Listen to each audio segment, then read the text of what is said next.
Good morning.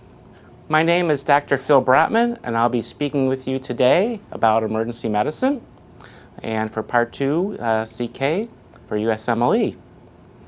Emergency medicine consists of many topics, including cardiac resuscitation and the treatment of poisoning and other environmental accidents and injuries. First, in this chapter, I'd like to go over cardiac resuscitation. Cardiac resuscitation consists of two separate subcategories. The first is basic life support, also known as cardiopulmonary resuscitation.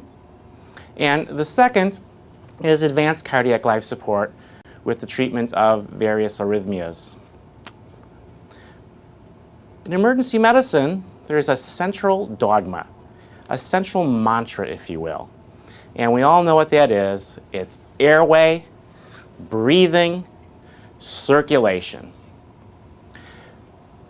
Without fixing the airway, it doesn't make much sense to try to fix someone's circulation, because without airway, there's no life. Similarly, if someone has a very good airway, but they're not breathing at all, it doesn't make sense to give medication to raise the blood pressure or fix the circulation.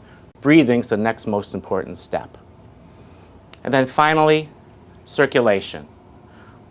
Circulation usually consists of increasing the fluid volume of the patient, so there's enough circulating blood volume, as well as contractility of the heart to push the blood around the body.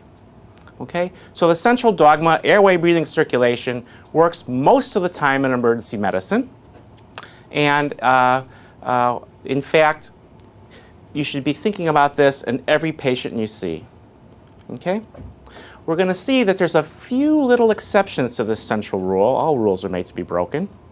And I will explain those to you in detail. So let's start for a minute and talk about the airway. What are the different types of airways? Okay? What are the different airway maneuvers that are possible? So I assess the patient's airway by simply saying hello. If the patient can say hello back to me, then I know the patient has a patent airway and is breathing as well. Patent means open.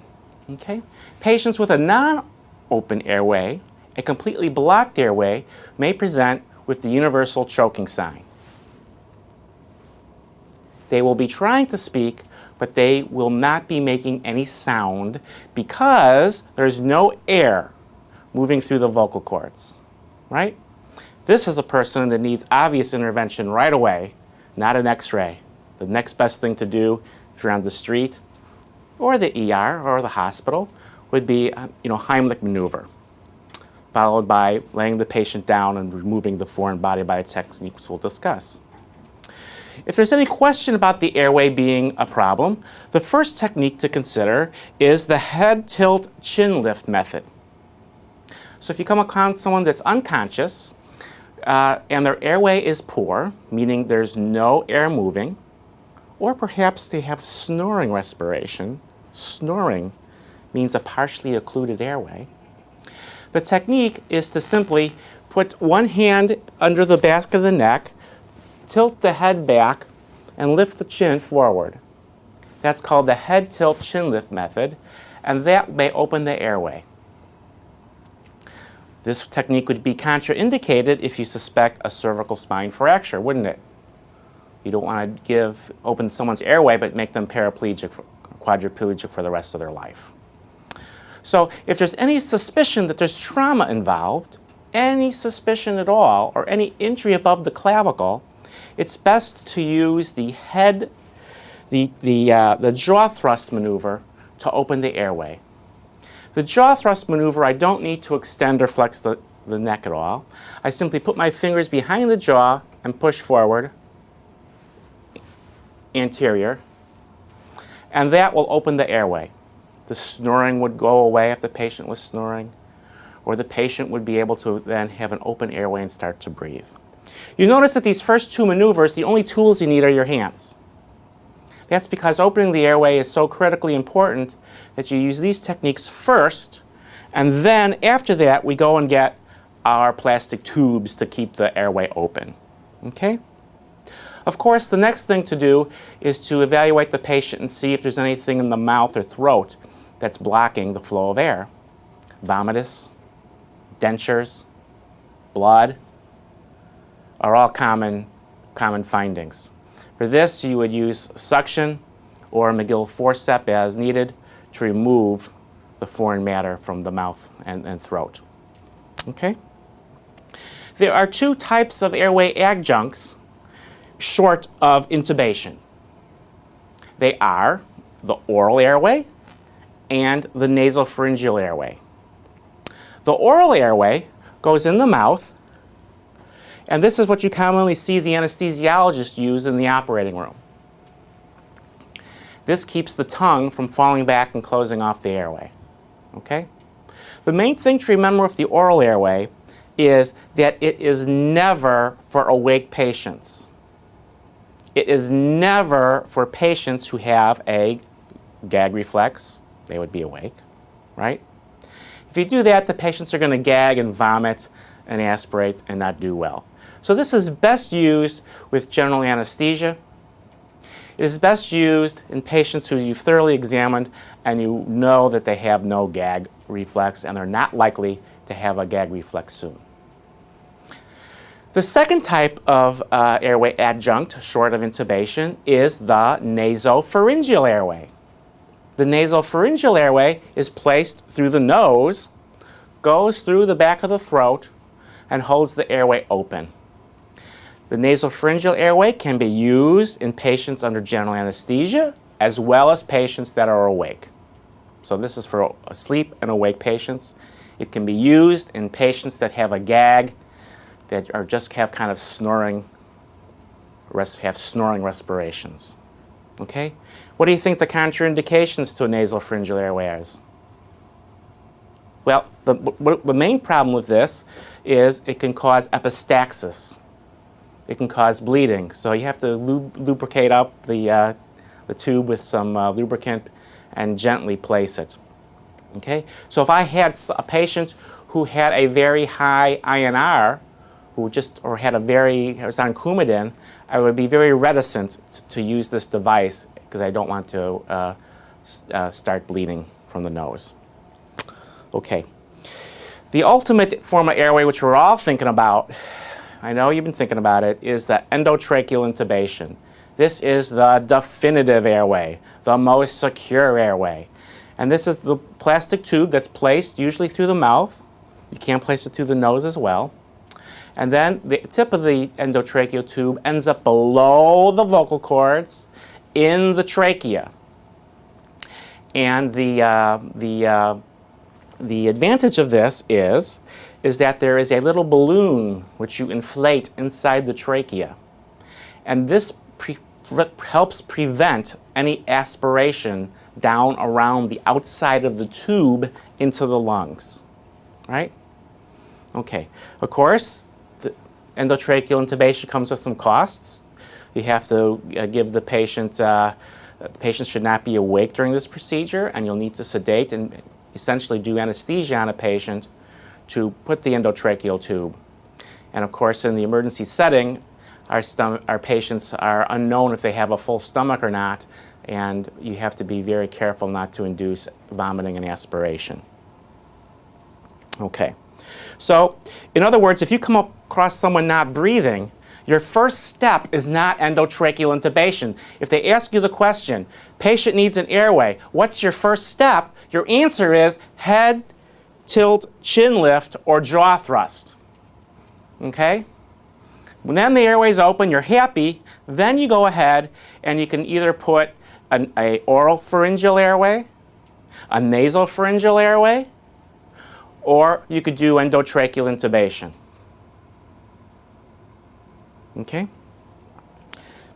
Let's take the case now of a patient where you were unable to get an airway with any of the techniques we've just discussed.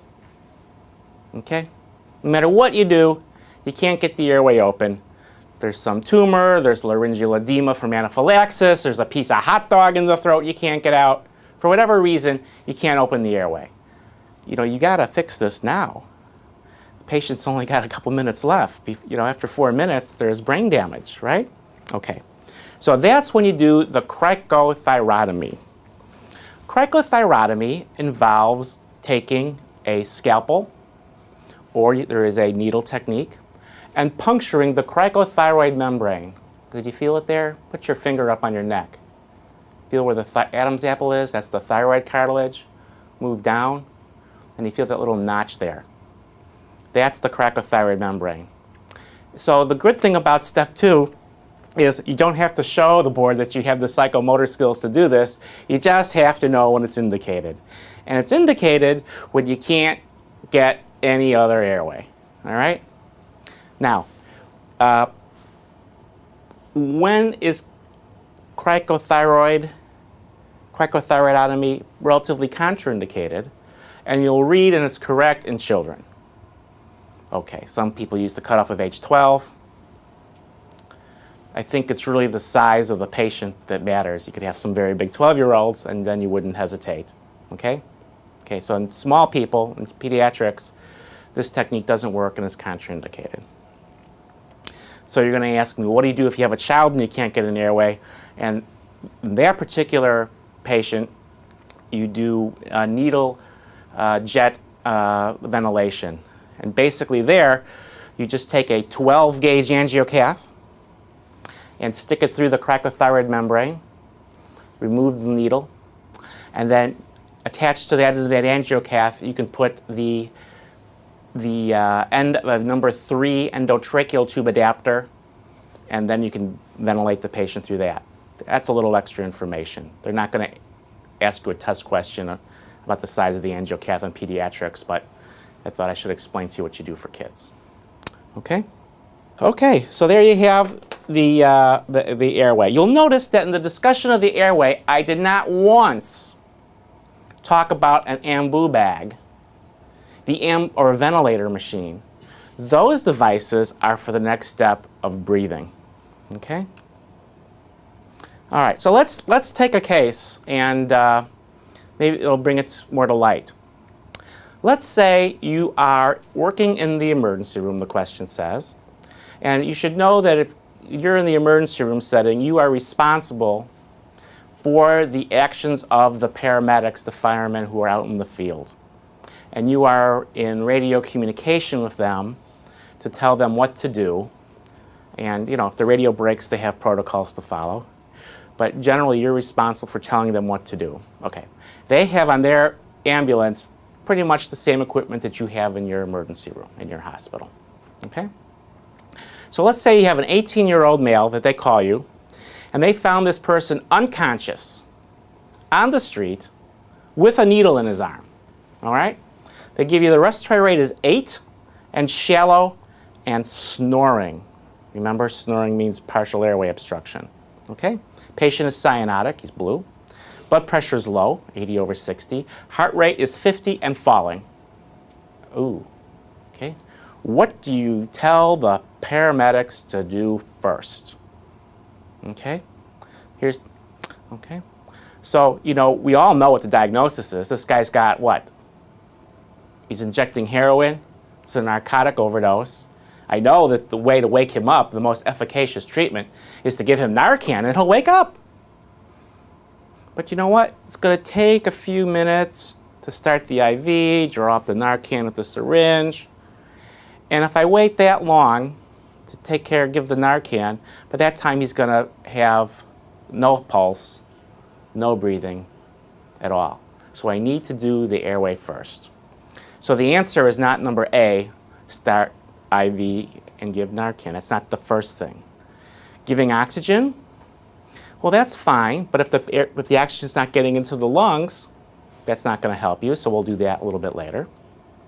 C is also wrong. I'm not going to do bag valve mask ventilation. That's a breathing technique. I have to establish the airway first. Remember, he's snoring, partial airway obstruction. Okay? Am I going to do the choice D, intubate the patient? Of course not.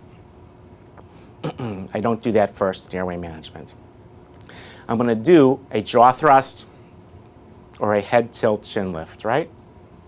Okay. When I do that, the snoring abates, and he's breathing normally. At that point, if he's breathing normally on his own but just holding the airway open, I don't have to breathe for him at all. And the other paramedic, they always go in pairs. That's why there's a paramedics. He could start the IV, and sorry about that, and give the Narcan. At that point, the patient will wake up. You can release the jaw thrust, and the patient's crisis is over. Let's take a slightly different case to start to introduce some concepts of basic life support. It's basically the same guy. He's an 18-year-old on the street, unconscious, needle in the arm, same vital signs, same snoring. But this time you're walking down the street, and you see this guy. And you're walking to your board exam, and you're late. Okay? The question is, what do you do as you pass this guy on the street? Okay? It's the same choices. And do you open his airway? Do you intubate? Well, you don't have any equipment. Start IV, you don't have any equipment. As you leaning down to look at this man, and you say, hey, are you okay? And you realize that he has snoring respirations. As you kneel down to do a jaw thrust and open his airway, you will look around the street and see if anyone else is available. And if no one's there to go for help, you will scream, help, help, we need help, right? Because even if you open his airway, you cannot definitively manage this patient. To kneel down, open his airway, and stand there for 30 minutes waiting for help to come isn't really in anyone's best interest. So if you're by yourself and you see someone with a crisis, the answer is send someone for help, go get help. Okay? Then open the man's airway and wait for help to arrive. Okay, let's go on to breathing. Okay? Here's the prototypical breathing case on board questions. All right? A 30-year-old with severe life-threatening asthma is getting tired. When they say getting tired on questions, they mean that her PCO2 is starting to climb. She's getting a little somnolent from her hypoventilation and elevated PCO2. Okay? In her groggy state, she tells you that she doesn't want to ever be intubated again because the last time she was intubated for her severe asthma, she wasn't sedated adequately and she had that terrible suffocating choking feeling that patients get who have endotracheal intubation that aren't properly medicated. She says, just let me die. Okay? So here are the choices. Do you make her do not resuscitate, do not intubate, and let her die? I mean, patient autonomy is important. Okay? I should tell you she's got 2 small kids at home, right? Not a good choice. Do you do B? Do you explain to her that you will keep her unconscious and sedated with medication while she's on the breathing machine so that it won't be a painful and horrific experience like last time? That's the answer. That's a great answer. Okay? You might also see an answer on some of these test questions. A newer technique is called non-invasive face mask ventilation. Okay? Traditionally, patients that have endotracheal tubes can be ventilated by 2 methods. One with the bag valve mask, right? And that gets kind of tiring for the respiratory therapist. So you take the bag valve mask off and you hook it up to a machine with the bellows, right, of the ventilator. Okay? What non-invasive face mask ventilation is, it's the use of the ventilator without the endotracheal tube.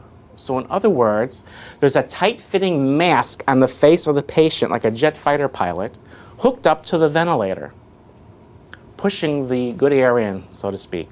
Okay? So the patients can be ventilated without being intubated. For this technique, though, the patients do have to be awake. You don't want to take an unconscious patient and put a face mask on and hook them up to a ventilator, because they won't be able to hold their airway open. They won't have a gag reflex. The air will go into the esophagus, it'll make them vomit, and then they'll aspirate. So the non-invasive face mask, meaning no intubation, is just for patients who are awake. That would be an option for Our Lady here. Okay, so let's go over the indications review for intubation and ventilation. 1, the ultimate technique for protecting the airway from vomit and obstruction. The only thing better is to be awake and breathing on your own and hold your own airway open on your own, okay? It's to facilitate positive pressure ventilation. It makes it easier to hook them up to the machine than to stand there with an ambu bag and a face mask for hours ventilating the patient, right? Right. Patients that need breathing, the sequence of events are, after you do the airway, then you put the ambu bag on and you breathe for the patient while you're setting up for the ventilator, okay? So these are done sequentially. So in other words, if this seems confusing at all, the ambu bag can be used with a face mask just on the patient's face, or the ambu bag can be hooked up to the endotracheal tube that's already in place to help ventilate the patient. Then you wait for the ventilator to come down, you hook the ventilator up, and you take away the bag part of the ambu bag. All right. Next is circulation, okay? A, B, C, circulation. So until I fix A and B, as a general rule, we don't do too much with circulation, except I'll show you the exception in a moment. Circulation consists of 2 basic components, all right? There's the circulating oxygen carrying capacity. That's the blood volume, how much liquid and how much hemoglobin, right? And there's the heart pump. There's the contractility. The heart rate has to be adequate to push the blood around the body, okay? So I want you to think now of the case of anyone with blood loss who has a problem with circulation. This goes for any age, 1 day to 99 years old, and it goes from blood loss, from acute blood loss from any cause. It can be from trauma, it could be from a medical condition, it could be GI bleeding, the blood can be dripping on the street, the blood could be internal bleeding, it doesn't matter. They're going to tell you in the first part of the question, they're going to give you some clues that the patient's getting shocky. They're going to tell you that the skin is cool and clammy, all right? They're going to tell you that the patient has delayed capillary refill, all right? Patient's going to be anxious typically. Anyone that's hypoxic gets anxious. So you see the anxious patient, the first thing you don't think is psychiatric. You think, hey, I wonder if they're hypoxic. If looking at the patient's color is an option, that's a good thing to do. If taking a pulse oximetry reading is a choice, that's a good thing to do. Okay, and we all know as you lose blood, your heart rate goes up and your blood pressure goes down. This patient's heart rate 125, blood pressure 80 over 60. Okay, breathing a little fast, respiratory rate 24. All right, so if they say, what do you want to give, what do you want to do next? And these are the choices. The answer is give IV fluid, all right? That's the answer. That's the first thing you do. That's what's immediately available, and it's quick, and oftentimes that's all the patient needs, okay? What fluid do you give? Well, you can give 0.9 normal saline, or you can give lactated ringers, okay? For fluid resuscitation for blood loss from a trauma or bleeding from a medical cause, do not resuscitate the patient with D5 normal saline. Do not resuscitate the patient with D5 water. Even if it's an 80-year-old person with a bad heart who has a massive GI hemorrhage, you don't use D5 water to resuscitate this person. You use normal saline, okay? When do you give blood? Okay? The wrong answer for this question is, well, I'm going to check the CBC and make sure that the hemoglobin is 10. In fact, people with very acute brisk bleeding, if you take a tube of blood out of their arm, the hematocrit's going to be whatever their baseline is. And until you give some time for the body to equilibrate and replace the lost liquid with IV fluid, it will be only then that you'll see that the patient has a low hematocrit. So this is a clinical diagnosis when they need blood for severe hemorrhage. Okay? As a rule, we go ahead and we do type and cross for packed red blood cells, right? There's very little whole blood available to give to patients anymore, right? The serum's taken off, and a unit of packed red blood cells is mostly cells, not that much liquid. Okay? Under what circumstances do we give O-negative blood? O-negative is the universal donor. Okay? When do we give O-negative packed red blood cells? And the answer is when we think the patient's going to die from blood loss, from hemorrhage, prior to the typed and crossed blood being ready, right? Because O-negative blood, they just take it off the shelf and give it to the patient. Typed and crossed blood, you have to get a sample from your patient, it has to go to the lab, they have to cross-match it from one of the donor units of blood that someone donated, and then give it to you. That takes 45 minutes on a good day, right? Okay. After you resuscitate your patient with IV fluids and or blood, you're going to monitor the patient. And how do you do that? Well, you follow their vital signs. Heart rate's going to go down, blood pressure's going to come up, capillary refill's going to get better, they're not going to be cool and clammy, they're going to be less anxious, their mental status will be normal. Okay? That's how you tell acutely. It takes time to measure the urinary output. Yes, you want to measure the urinary output to determine if the fluid resuscitation is adequate. But to measure the urine output, I have to put the Foley in, empty the Foley, then I have to wait 30 minutes to see how much urine they've made in the last half hour. Well, that's too long to leave someone in hypovolemic shock, isn't it? So that is a secondary measure, urinary output, to measure the adequacy of their resuscitation. All right. You know, A, B, C, airway, breathing, circulation. C is also for C-spine. Doesn't do a lot of good to take care of the circulation if you move their neck around and now they're quadriplegic. The prototypical case on this is someone that dove into a pool and there's no water in it and they land head first. All right? This patient, let's take this case here. He's breathing spontaneously and shallowing, but a little bit shallowy. There's no snoring. And you know what? You go up to him and he's talking normally. He says, oh, my neck hurts. My neck hurts. I can't move my legs. Maybe I can move my hands just a little. I can't move my legs. Oh, there's no water in the pool. So you know a lot about this guy. His airway is good. He's talking to you. His breathing's good. He's talking to you. And you know what? His circulation, even before I touch him, I know is probably pretty good. He's talking to you. There's adequate perfusion of his brain that he's able to think and talk. All right, vital signs, 100/60, a little low, most likely. 120 heart rate, 12 respirations, no snoring.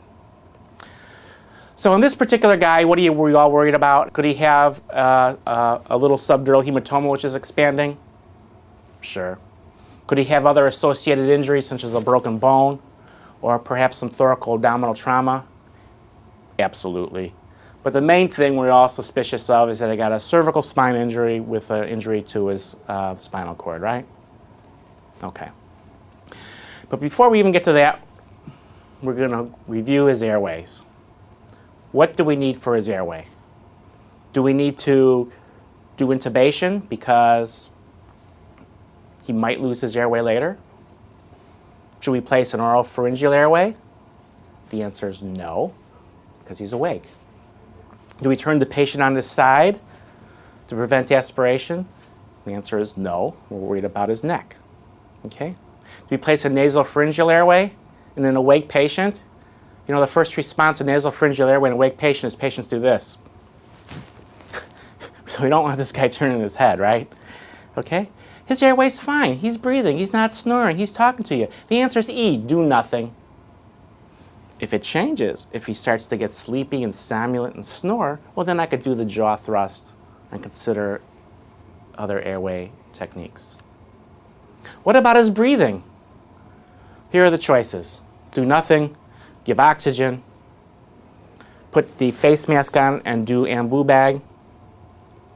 Do I want to palpate his trachea, chest wall, and listen to his lungs? That would be choice D. Do I want to do bilateral needle decompression of his chest? What do you think?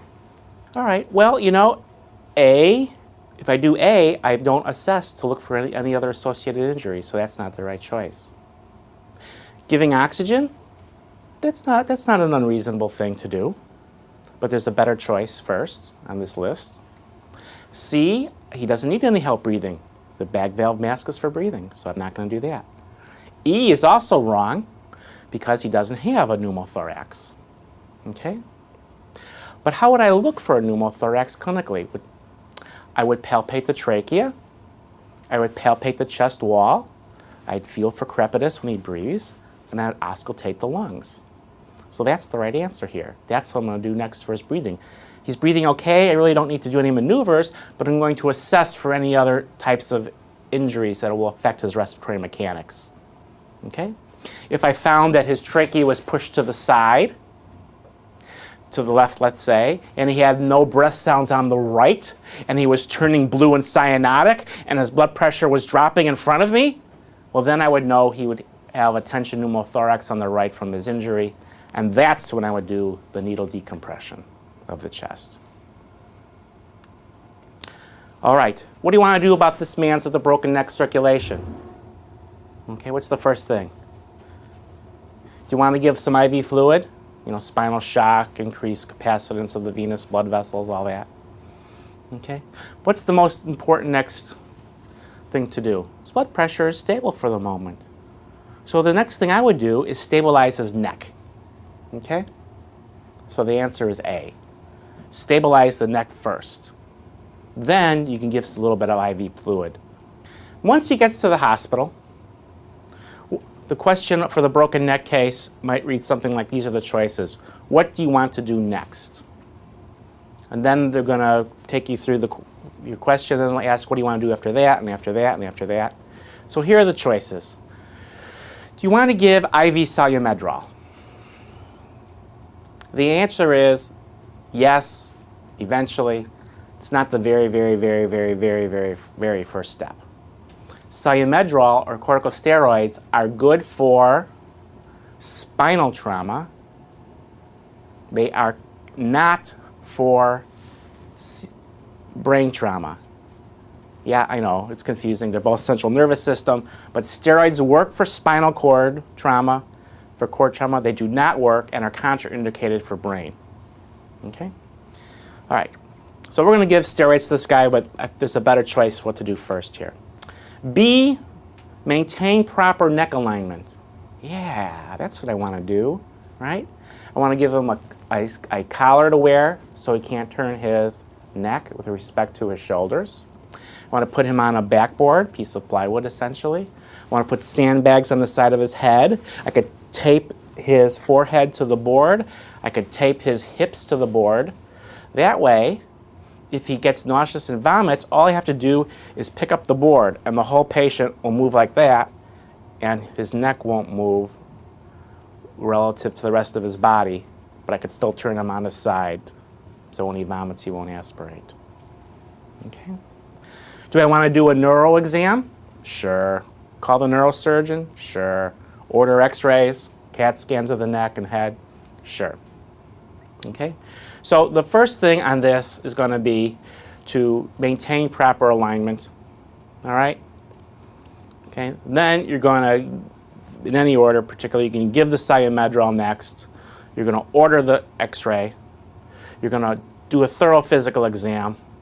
You're going to call the neurosurgeon, right? And your thorough exam will include working up any other medical problems the patient has. Okay? If someone has a neck fracture, we're not going to physically, put your foot up on the shoulder and pull.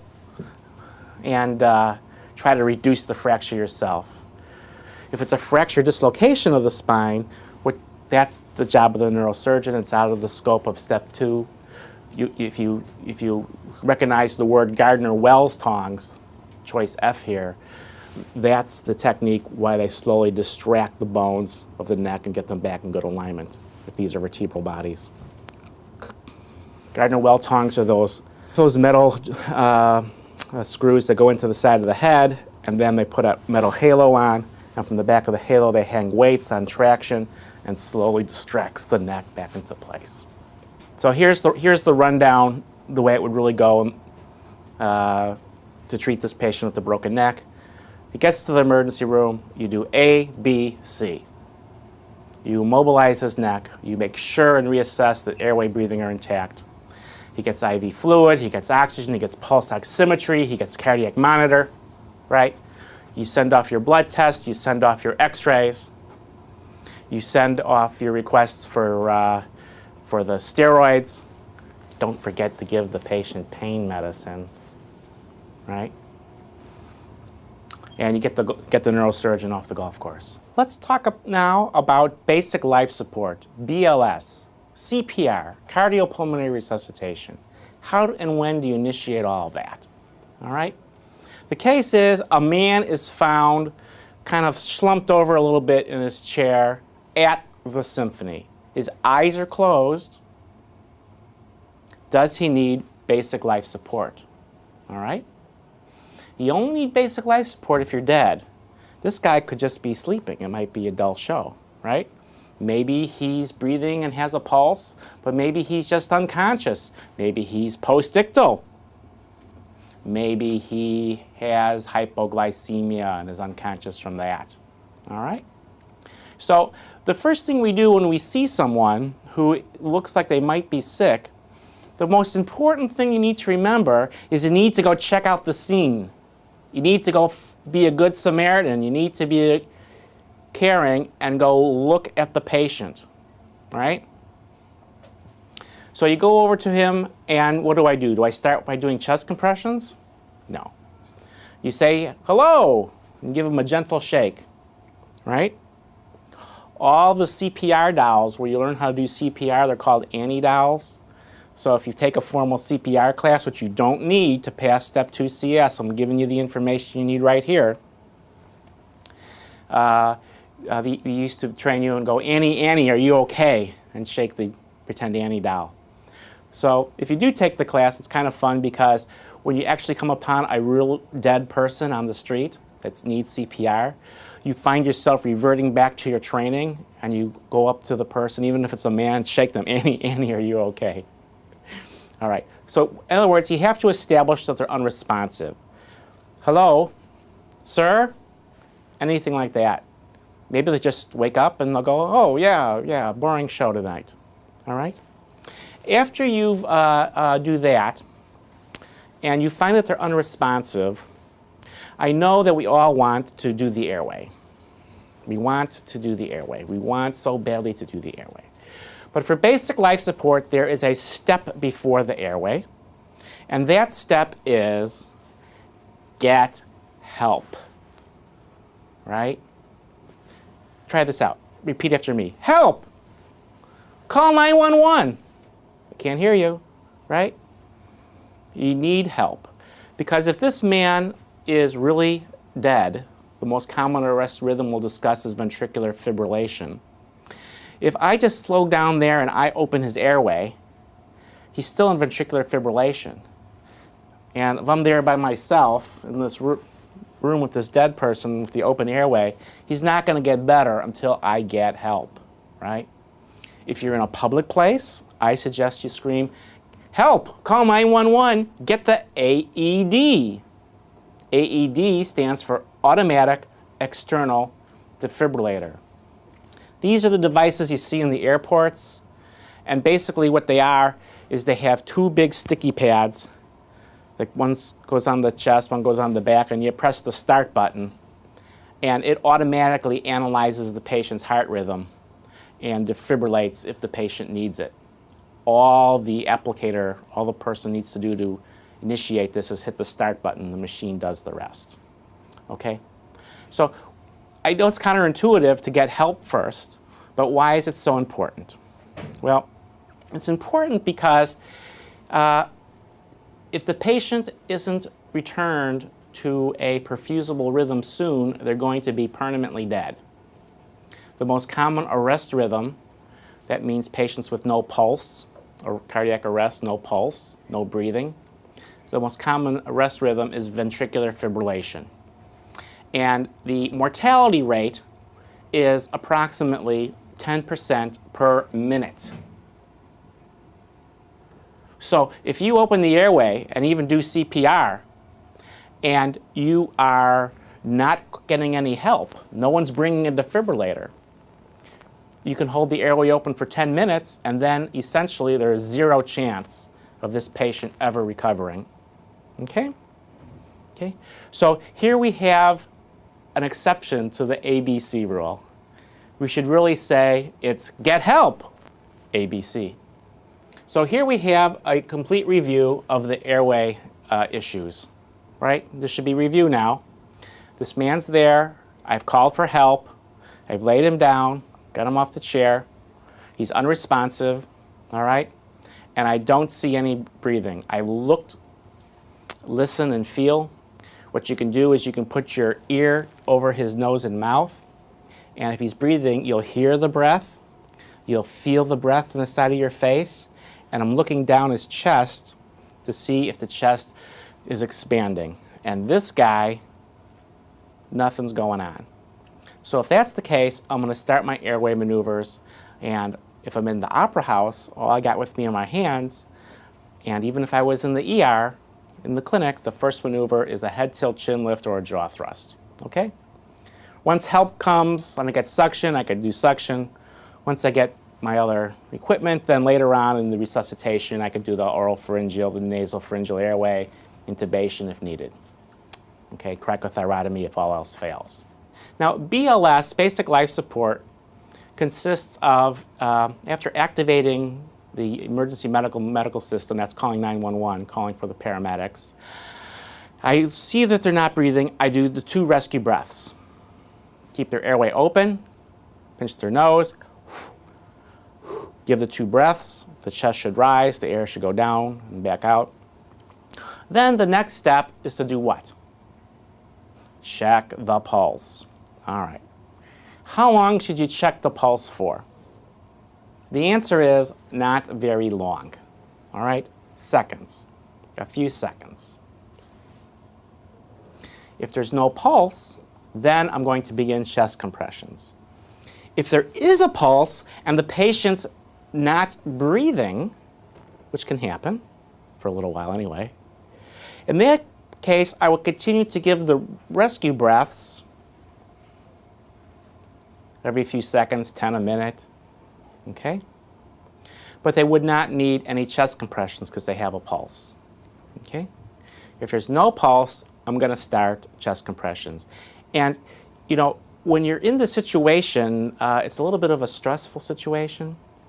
And even for the test questions now, the Heart Association has given us the guidelines of push hard and push fast.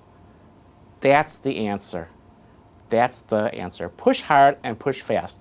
That's going to be about 100 compressions per minute. And the key issue is to remember to let the chest recoil all the way. If I push down on the sternum and never release, I'm not going to move any blood around the body. All right? What's the ratio of compressions to the breath? They're de-emphasizing this a little bit, but the rule is that if you're by yourself with a single rescuer, it's 30 compressions to 2 breaths. And if you're doing 2 people CPR, you can do 15 compressions to 2 breaths. All right. So here's the main algorithm, and this is what to remember. All right. You go up. You see someone who looks like they might be in distress. You go up to them and give them a little gentle shake. Hey, hello. How are you? If they wake up, you're done. If they don't wake up, if they're unresponsive, you get help. Help! Call 911. Get the AED. Okay? If you are in a room and you can actually point to someone and say, you, call 911, and actually assign the task, that's great, that's even better. Next, I open the airway, all right? By the jaw thrust or the chin lift, head tilt chin lift technique. Then I check for breathing, right? If they're not breathing, what do I do next? I give the 2 breaths, right? Then what happens? Now I check for pulse. There's no pulse, I begin my chest compressions, okay? Now, what do I do when a defibrillator arrives, an automatic external defibrillator arrives? As soon as that's on the scene, that is your top priority, to put that on and press the start button, and that machine will determine if the patient needs defibrillation and will be life-saving if the patient's in VFib. CPR, chest compressions, does not cure ventricular fibrillation. That's why the AED is so important. So let's take the next case. Now we're at the symphony. We've left the opera, we've gone to the symphony. There's another person there who's unresponsive. So you've studying for your step 2, you go over there and you assess the situation and you say, sir, are you okay? And he's unresponsive, all right, drool's coming out the side of his mouth. So even though it's during the prelude of the symphony, you scream, help! I need help, call 911, get the AED. Okay, 18 people you see take out their cell phones, and so you immediately lean down and open his airway. And you start, no breaths, patient's not breathing spontaneously, you start breathing for him, okay? You're doing chest compressions, that's fine. Now the next question will be worded something like this. I'm going to make it kind of silly, but it's kind of fun. Simultaneously, an anesthesiologist shows up, he's at the symphony, and he happens to have his laryngoscope and his endotracheal tube with him. And he says, let me intubate. I can intubate, I'm an anesthesiologist. And at the same time, the usher from the symphony brings you the AED, the automatic external defibrillator. You're taking charge of the situation, or you're answering the test question, and they say, what happens next? The intubation or the defibrillation? What is going to promote the person's survival the most is the correct answer. And the answer is defibrillation. Put on the AED, okay? That's your top priority. Now, if you could do both at the same time and not delay the defibrillation even 1 millisecond, that's fine, you can do both. But you know what? That's not the real world. Put the AED on, okay? If the patient's not breathing for 90 seconds, that won't kill him.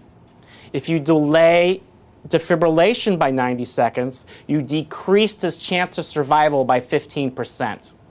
So put on the AED, all right? Because VFib is the most common arrest rhythm.